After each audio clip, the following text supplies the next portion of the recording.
Bonjour, Loïc Rajat de l'agence Acroma, concepteur de stand depuis 2013. Aujourd'hui, j'avais envie de vous parler des poteaux. Les poteaux des bâtiments de hall d'exposition. À quoi ils ressemblent, comment les identifier, quelles sont les contraintes et les solutions. C'est parti!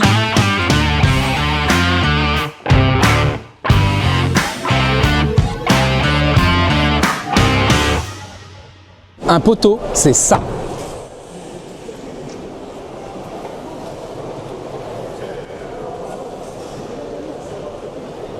En effet, les poteaux supportent les bâtiments. Ils sont donc plus ou moins nombreux en fonction des bâtiments, mais également plus ou moins gros.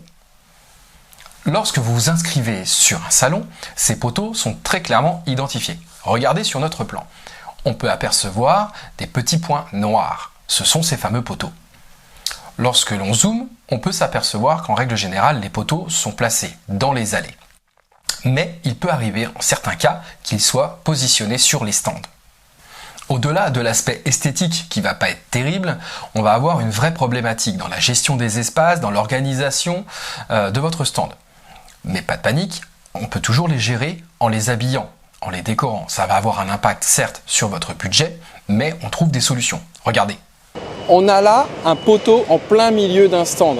L'agenceur a été obligé de l'aménager à l'intérieur de la réserve pour pouvoir optimiser les mètres carrés. Il y a un autre type de poteau dont je voulais vous parler. Regardez sur notre plan. On a ce qu'on appelle les RIA. Ce sont des dispositifs de sécurité incendie qui doivent rester visuellement identifiables et accessibles en cas d'incendie. Là encore, on peut avoir des moments où ces poteaux sont sur des stands.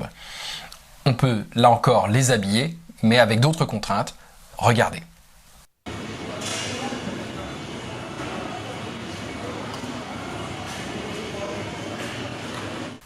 Voilà, vous savez maintenant comment identifier les poteaux sur les plans, à quoi ils vont ressembler dans la réalité et quelles vont être les conséquences sur vos constructions.